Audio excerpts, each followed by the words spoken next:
सतगुरां ने महान बख्शिश रहमत की संपूर्णता प्रदान की है। भोग तो उपरंत गुरु की बाणी का कीर्तन गुरमुख प्यारियां ने आपां नूं सरवण करवाउणा कीते है और गुरुदेव जी के चरणों में अरदास बेनती करन तो उपरंत सतगुरु श्री गुरु अर्जन देव सच्चे पातशाह जी ने जो पावन पवित्र उपदेश हुक्मनामे के रूप में प्रदान किया, ਉਹਦਾ पाठ भी ਆਪਾਂ समूह संगतां ने सरवण करना कीता। आरंभ दीआं पंक्तियां हन। गुरपूरा किरपा धारी प्रपूरी लोच हमारी। लोच का भाव होंदा इच्छा, जो मन की चाहना है। जदों गुरु किसी ते कृपा करदा उहदियां संसारिक इच्छावां भी पूरियां कर दिंदा। ये खास करके ये जीव आत्मा की अपने मूल के नाल मिलन की बहुत चिर की इच्छा है, क्योंकि आपां अपने मूल तो विछड़े हैं। हर चीज़ का कोई ना कोई धुरा है, मूल है। जिमें पानी का जो सोमा है, मूल है, वो समुंदर है। और जदों आपां देखते हैं समुद्र विचों बुखारात बन के पानी उठता है, पहाड़ों दी टीसियां उत्ते बर्फ बन के जम जाता है, बारिश के रूप में वरदा है।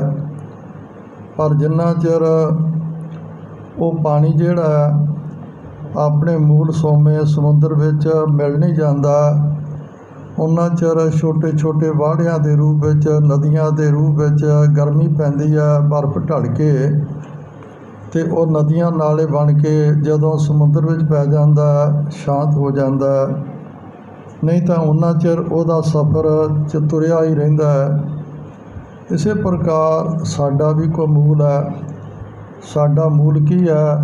गुरुदेव गुरु अमरदास जी ने प्रमाण किया, मन तू जोत स्वरूप है, अपना मूल पछाण।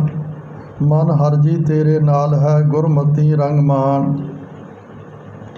आपां शरीर नहीं, साडे अंदर जो बोध रहा है, जो सुन रहा है, जो वेख रहा है, जो तुर फिर रहा है, जिहदी सत्या दे नाल आपां ये सारे संसार की क्रिया कर रहे हैं, वो साडे अंदर जोत स्वरूप परमात्मा, जिन्हों आपां कहने सब मैं जोत, जोत है सोए, तिसदा चानन सब मैं चानन होए। जो परमात्मा की जोत, जब परमात्मा की अंश साडे विच ना होवे, फिर आपां देखते हैं अखां नाल शरीर दे हुंदियां पर वेख नहीं सकदियां, कंन नाल ही हुंदे आ पर कोई आवाज़ नहीं सुन सकदियां, जीभ बैठी हुंदी है कोई उत्तर नहीं दे सकदी है, हथ पैर नाल हुंदे आ पर वो ना चल सकदे आ, ना कोई क्रिया कर सकदे आ। कहण तो भाव ये सारी शरीर की क्रिया उस परमेश्वरी जोत दे नाल ही चल रही है। और ये जोत जो है, जिन्ना चिर परम जोत परमेश्वर अकाल पुरख वाहिगुरू दे नाल भेद नहीं हो जाती, उन्ना चिर जम जम मरै मरै फिर जमै, बहुत सजाए पया देश लम्मै। आवागौण का चक्कर जीव आत्मा भोगती रहिंदी है। और एक मनुखा जन ही परमात्मा ने ऐसा दिता है, जिस मनुखा जन विच परमात्मा का भजन करके, सिमरन करके, बंदगी करके आपां अपने मूल के नाल जुड़ सकते हैं। और गुरु नानक पातशाह जी ने प्रौढ़ता की है कि जे किसी ने अपने मूल के नाल जुड़ना है और जे गुरु दर्शाए मार्ग उत्ते चल पवेगा, वो जुड़ेगा ही नहीं, सगों परमात्मा विच इस प्रकार भेद हो जाएगा, जिमें एक पानी दूजे पानी विच पा दिता जाए, एक रूप हो जाते हैं, तो मैं वो जीवात्मा परमात्मा का रूप बन जाती है। वो रास्ता की है? लख लख गेड़ा आखिया एक नाम जगदीश।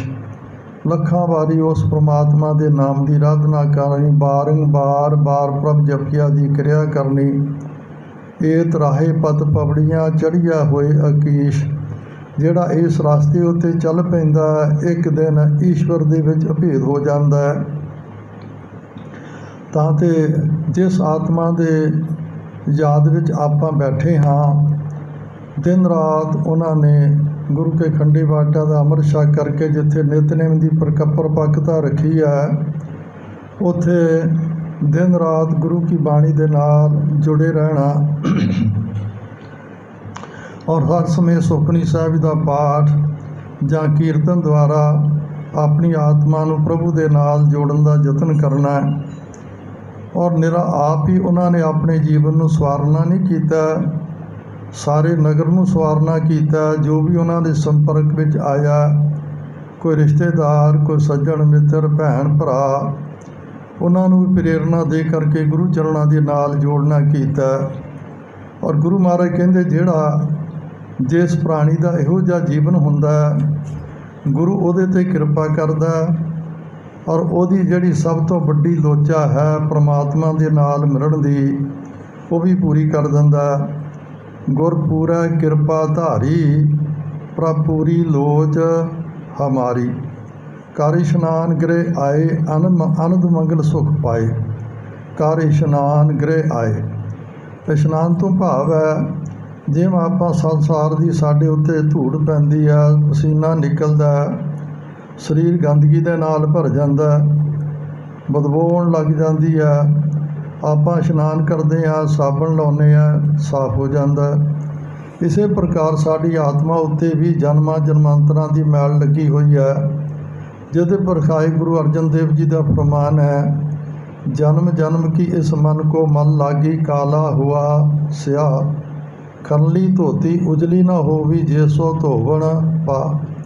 जिवें कोलू साफ करन वाली टाकी हुंदी है, उहनूं तंद मैल पई हुंदी है, सहजे किते साफ नहीं हुंदी। इसे प्रकार जन्मां जन्मांतरां दे संस्कारां दे नाल साडा अंतस्करम मलीन है, पर परमात्मा के नाम विच बहुत वड्डी बरकत है। वो आत्मा की मैल नूं दूर कर दिंदा।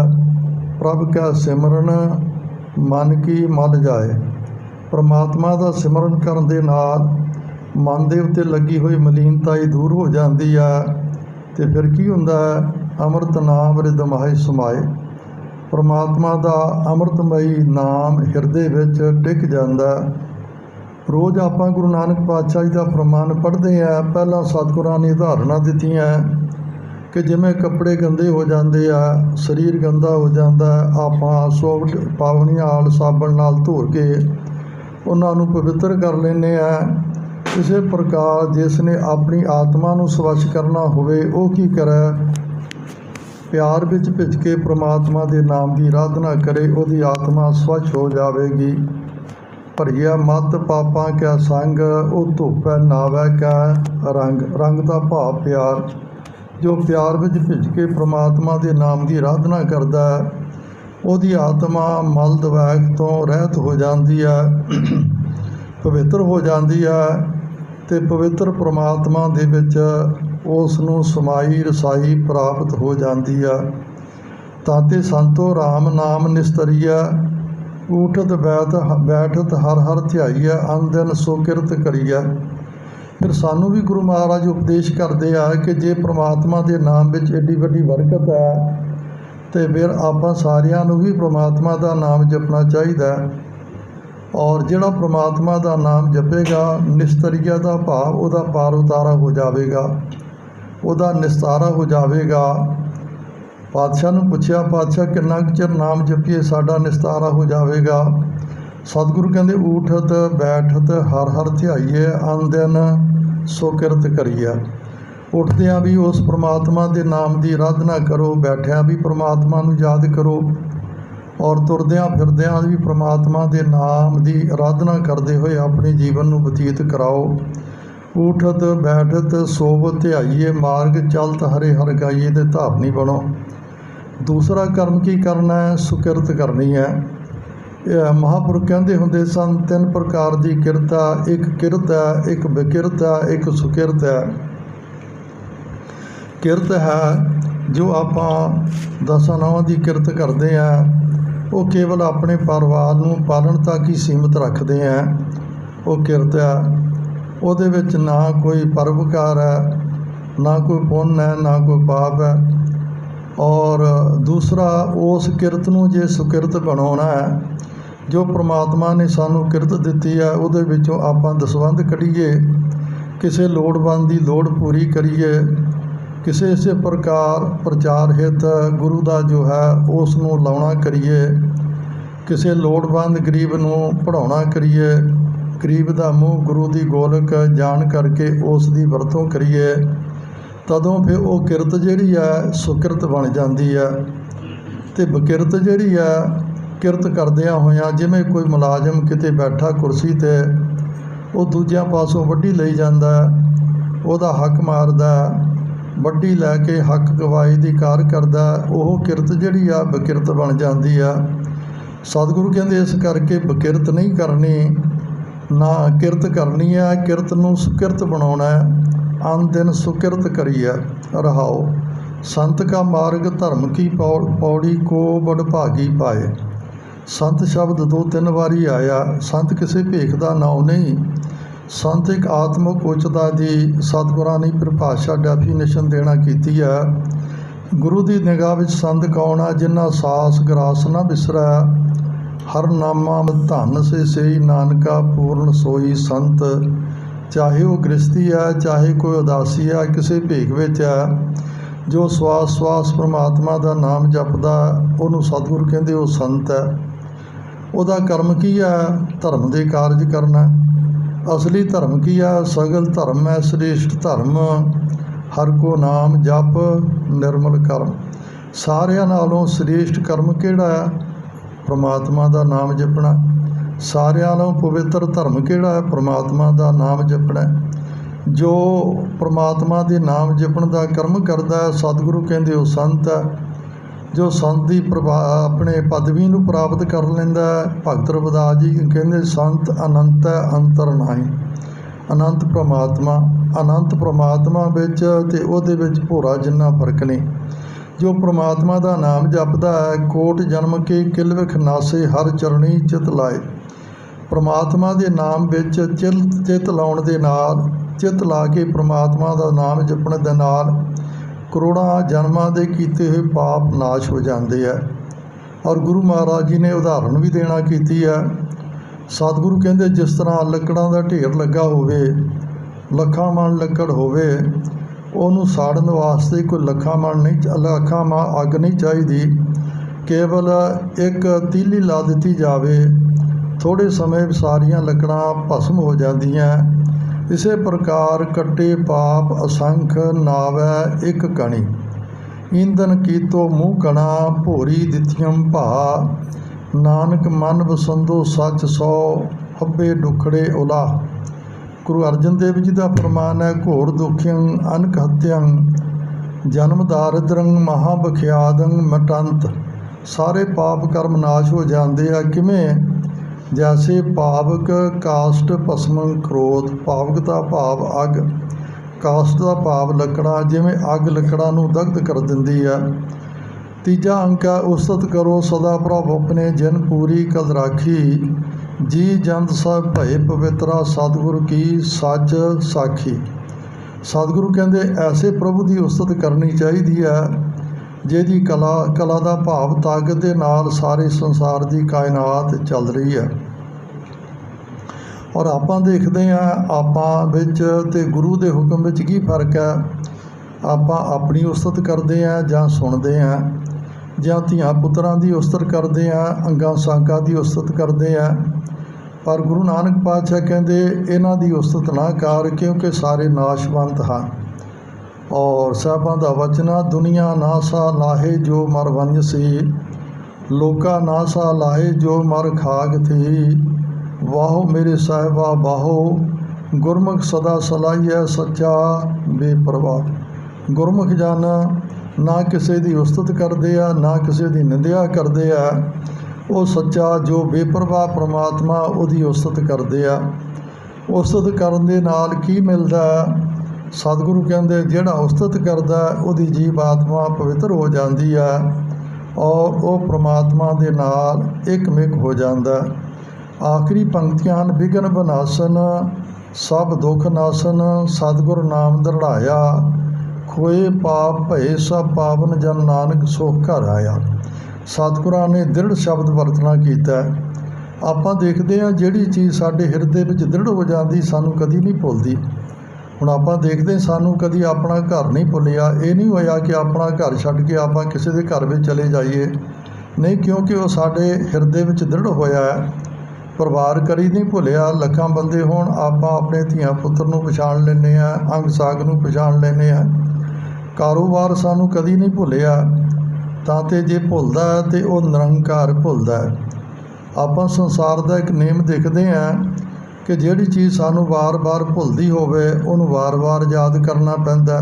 ਜਿਵੇਂ ਬੱਚੇ ਵਾਰ-ਵਾਰ ਪੁਸਤਕਾਂ ਪੜ੍ਹਦੇ ਆ, ਉਹ ਆਪਣਾ ਪਾਠ ਯਾਦ ਕਰ ਲੈਂਦੇ ਆ, ਲੈਸਨ ਜੋ ਹੁੰਦਾ, ਅਤੇ ਜਦੋਂ ਦ੍ਰਿੜ ਹੋ ਜਾਂਦਾ ਫਿਰ ਕਦੀ ਭੁੱਲਦਾ ਨਹੀਂ, ਅਤੇ ਸੁੱਤਿਆਂ ਪਿਆ ਵੀ ਉਹਦੀ ਯਾਦ ਆਉਂਦੀ ਆ। ਸਤਿਗੁਰੂ ਕਹਿੰਦੇ ਜਿਹਨੂੰ ਗੁਰੂ ਕਿਰਪਾ ਕਰਕੇ ਨਾਮ ਦ੍ਰਿੜ ਕਰਵਾ ਦਿੰਦਾ, ਉਹਦੇ ਸਾਰੇ ਪਾਪ ਕਰਮ ਨਾਸ਼ ਹੋ ਜਾਂਦੇ ਆ। ਉਹ ਬੜੇ ਸੁੱਖ ਆਨੰਦ ਦੇ ਨਾਲ ਆਪਣੇ ਨਿੱਜ ਘਰ ਦੇ ਵਿੱਚ ਆ ਜਾਂਦਾ, ਨਿੱਜ ਘਰ ਦੇ ਵਿੱਚ ਨਿਵਾਸ ਕਰ ਲੈਂਦਾ। ਜਿਹਦਾ ਨਿੱਜ ਘਰ ਦੇ ਵਿੱਚ ਨਿਵਾਸ ਹੋ ਜਾਂਦਾ, ਉਹਦਾ ਆਵਾਗਾਉਣ ਦਾ ਚੱਕਰ ਖਤਮ ਹੋ ਜਾਂਦਾ।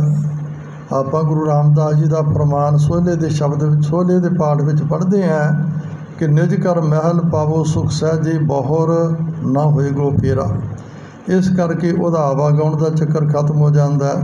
ਸੋ ਗੁਰੂ ਪਾਤਸ਼ਾਹ ਜੀ ਨੇ ਜੋ ਪਾਵਨ ਪਵਿੱਤਰ ਮੁਖ ਬਾਗ ਹੁਕਮਨਾਮੇ ਦੇ ਰੂਪ ਵਿੱਚ ਪ੍ਰਦਾਨ ਕੀਤਾ, ਬੀਬੀ ਪਰਮਜੀਤ ਕੌਰ ਹੋਰਾਂ ਦੇ ਉੱਪਰ ਐਨ ਬਿਲਕੁਲ ਢੁੱਕਦਾ, ਜਿਹਨੂੰ ਪ੍ਰਭੂ ਲੇਖੇ ਲਾਉਣਾ ਕੀਤਾ। ਔਰ ਜਿਹੜਾ ਵੀ ਉਹਨਾਂ ਦੀ ਸੰਗਤ ਵਿੱਚ ਆਇਆ ਉਹਨਾਂ ਨੂੰ ਪ੍ਰੇਰਨਾ ਦਿੱਤੀ। ਕੋਈ ਲੋੜਵੰਦ ਆ ਗਿਆ ਔਰ ਘਰ ਵਾਲਿਆਂ ਤੋਂ ਕਈ ਵਾਰੀ ਚੋਰੀ ਉਸ ਦੀ ਲੋੜ ਪੂਰੀ ਕਰਨਾ ਕੀਤੀ। ਗੁਰੂ ਘਰ ਮਾਛੀਆਂ ਵਿੱਚ ਉਹਨਾਂ ਦੀ ਸਥਾਪਿਤ ਕਰਨਾ ਇੱਕ ਬਹੁਤ ਵੱਡੀ ਦੇਣ ਹੈ। ਔਰ ਜਿੱਥੇ ਵੀ ਗਏ, ਅੰਗਾਂ ਸਾਕਾਂ ਵਿੱਚ ਗਏ, ਉਹਨਾਂ ਨੂੰ ਗੁਰੂ ਕੀ ਬਾਣੀ ਦੇ ਨਾਲ ਜੁੜਨ ਦਾ ਪ੍ਰੇਰਨਾ ਦਿੱਤੀ। ਸੋ ਐਸੇ ਮਹਾਨ ਆਤਮਾ ਦੀ ਯਾਦ ਵਿੱਚ ਆਪਾਂ ਕੁਛ ਪਲ ਬੈਠ ਕੇ ਗੁਜ਼ਾਰਨਾ ਕੀਤੇ ਆ। ਸੋ ਉਹਨਾਂ ਦਾ ਪਰਿਵਾਰ ਵੀ ਧੰਨਤਾ ਦੇ ਯੋਗ ਹੈ, ਜੋ ਉਹਨਾਂ ਦੇ ਪਾਏ ਹੋਏ ਨਕਸ਼ੇ ਕਦਮ ਦੇ ਉੱਤੇ ਪੱਗ ਚੰਨਾਂ ਉੱਤੇ ਚੱਲ ਰਿਹਾ। ਔਰ ਉਸੇ ਪ੍ਰਕਾਰ ਗੁਰਸਿੱਖੀ ਵਿੱਚ ਕਾਇਮ ਰਹਿ ਕਰਕੇ ਦੇਸ਼ ਵਿਦੇਸ਼ਾਂ ਵਿੱਚ ਜਿੱਥੇ ਆਪਣੇ ਜੀਵਨ ਨੂੰ ਸਫਲ ਕਰ ਰਹੇ ਆ, ਉੱਥੇ ਕੌਮ ਦਾ ਨਾਮ ਰੋਸ਼ਨ ਕਰ ਰਹੇ ਆ। ਗੁਰੂ ਪਾਤਸ਼ਾਹ ਸਮੂਹ ਸੰਦਰ ਪਰਿਵਾਰ 'ਤੇ ਕਿਰਪਾ ਕਰਨ। ਇਸੇ ਪ੍ਰਕਾਰ ਸਦੀਪ ਕਾਲ ਆਪਣੇ ਚਰਨਾਂ ਦੇ ਨਾਲ ਜੋੜੀ ਰੱਖਣ। ਆਖਰੀ ਪੰਕਤੀਆਂ ਨੂੰ ਦੁਹਰਾ ਕੇ ਗੁਰੂ ਚਰਨਾਂ ਵਿੱਚੋਂ ਖਿਮਾ ਮੰਗੀਏ।